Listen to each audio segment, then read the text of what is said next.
All right, so first I'm going to start with my metal detector. I brought my MindLab Manticore.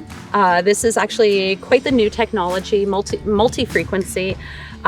This I can actually pick up on a coin size object to about 15 inches.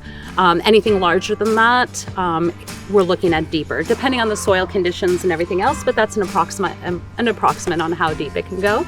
I absolutely am in love with this machine. It tells me what the ferrous and the non-ferrous properties. It gives me a lot more information than a lot of the detectors out there today. Very powerful, deep detector. Then also, I always carry around a pouch with me to put all my trash and my fines in. When I pull out and make a plug, things are really, really hard to see. They're very dirty, they're dark, so it makes it very difficult. So I do have a handheld metal detector. This will actually get me right onto the target. So this is actually very, very handy. I also have what I call is my forest shovel. This I can actually take apart, fold.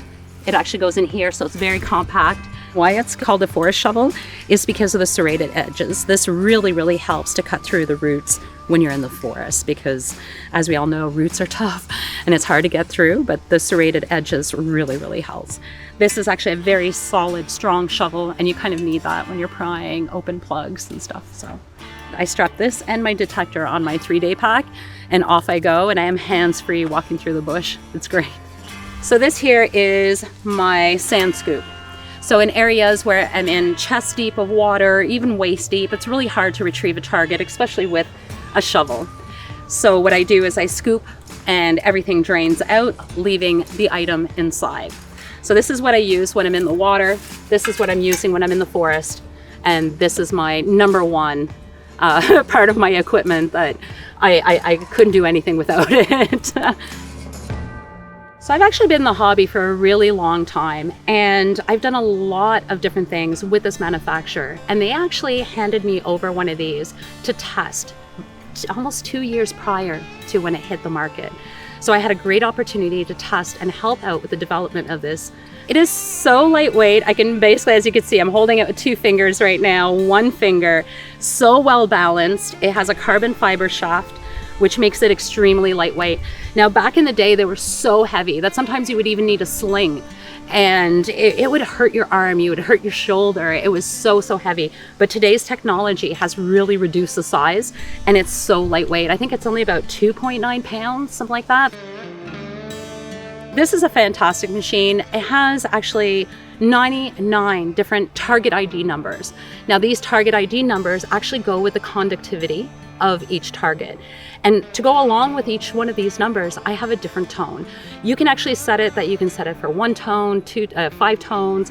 I actually prefer where it gives me a different sound for every target. This really helps me to identify targets without even seeing them. Just out of experience, out of knowing what those numbers are by the size of the target, it gives so much information.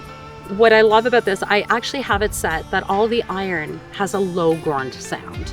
And the higher the conductivity of the target, the higher the tone is. So if I hit silver, I'm hearing this high pitch sound, whereas iron, I'm hearing a grunt.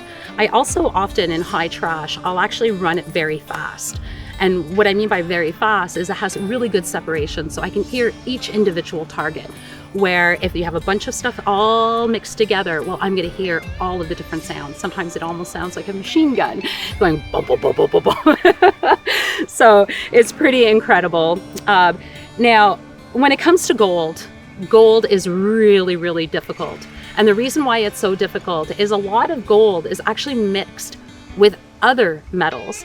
So this actually, depending on what it's mixed with, will determine if it's going to be a low or higher number and a lower or higher sound.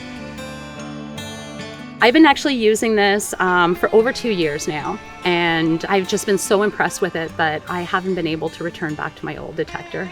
I know that if I'm going to go out there, this stuff is not going to break on me. Very high quality, and that means a lot. I mean, if you're going to trek like an hour to a location, the last thing you need is something to go on you.